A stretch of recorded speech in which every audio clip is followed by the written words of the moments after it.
this generation's big boy quarterback matchup. Fasten your seatbelts.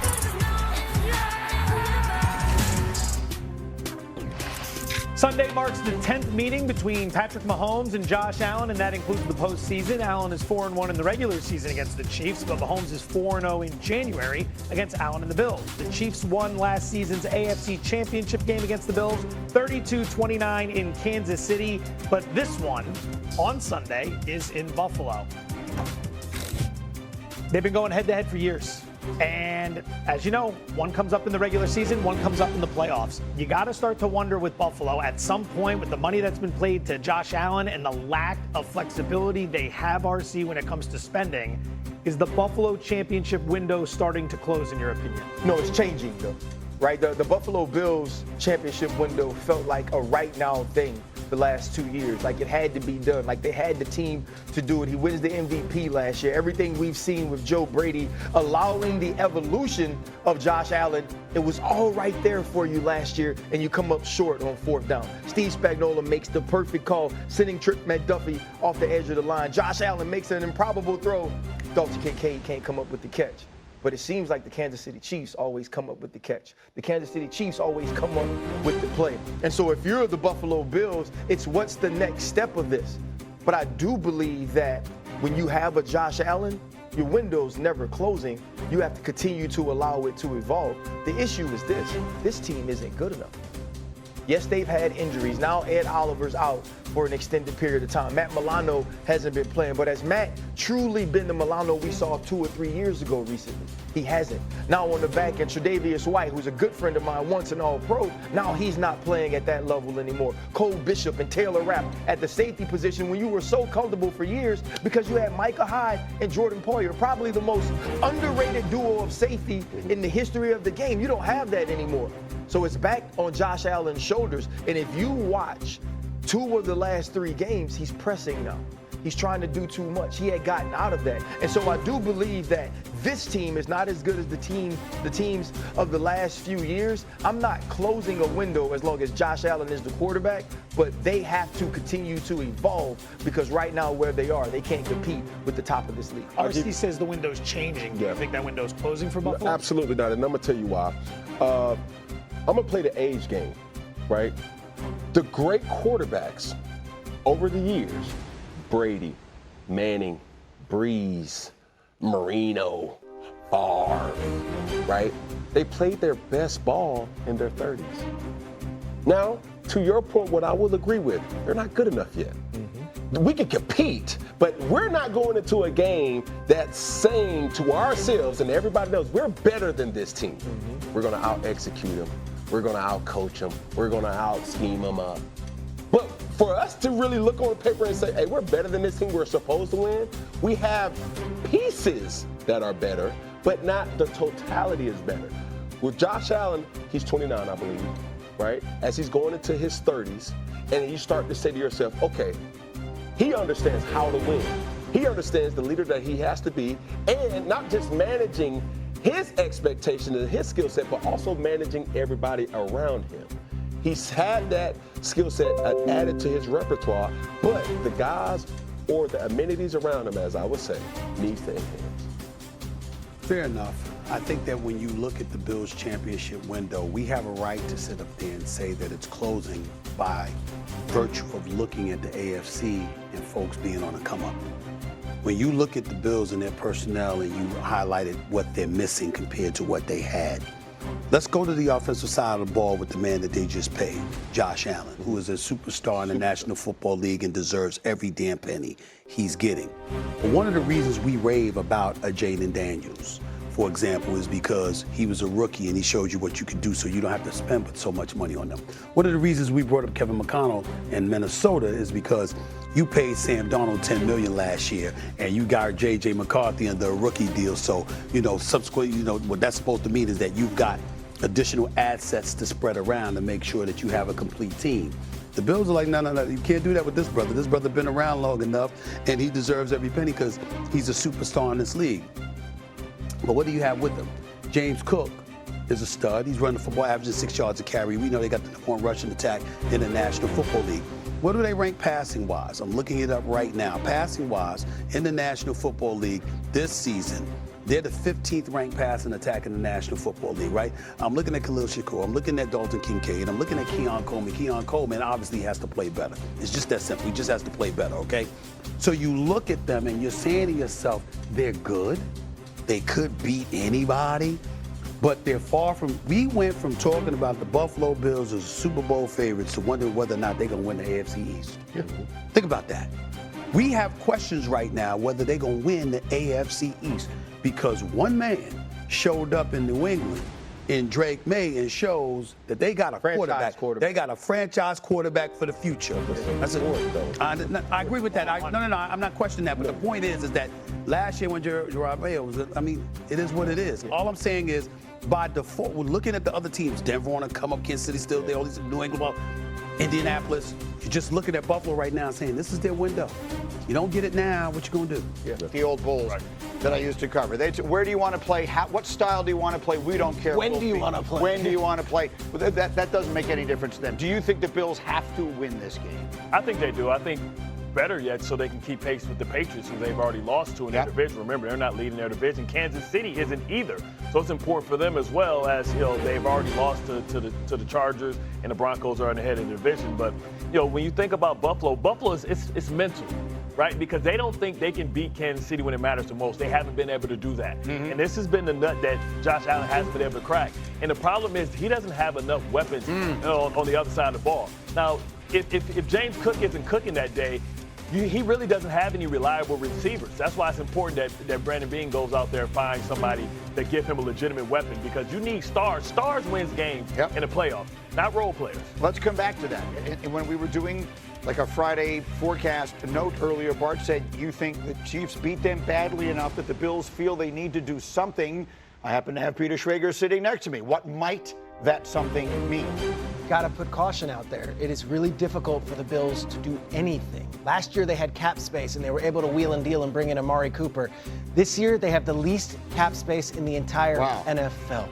$0. Meanwhile, the Patriots have the most in the NFL. If we're looking at these two teams, I think the Patriots are far more likely and far more able to make a deal to get them over the top than the Bills. Brandon Beane's a master. He's wonderful with the salary cap. There are ways to get around it, but Bart, I think on paper it makes a lot of sense. Bring in a receiver, give us a deal, but they need it. I don't know if they can do it. They're hamstrung right now. Let's explain why they need it to my receiver over there. With what they have right now, what are they missing? All right, so number one, you have guys this season in and out of the lineup. Josh Palmer, who they signed in free agency, he's hurt right now. He's out. Dalton Kincaid as a tight end, who I thought needed to take another jump this season.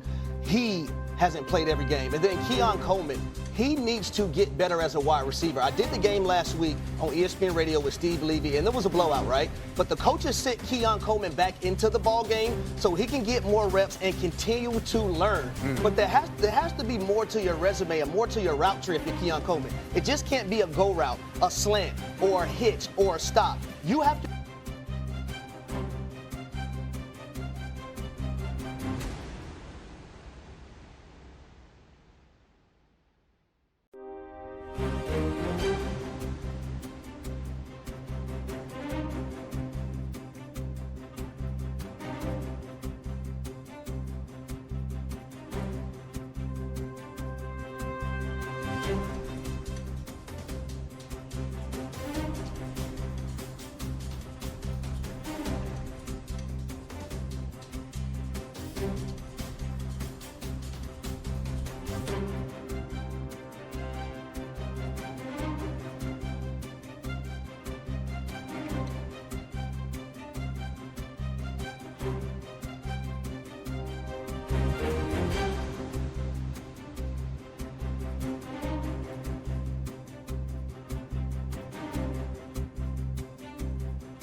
Bye.